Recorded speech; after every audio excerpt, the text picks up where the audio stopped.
بسم الله الرحمن الرحيم يسبح لله ما في السماوات وما في الأرض الملك القدوس العزيز الحكيم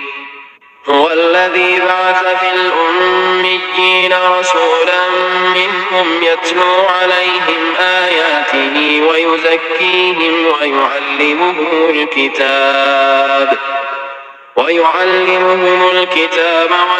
والحكمة وإن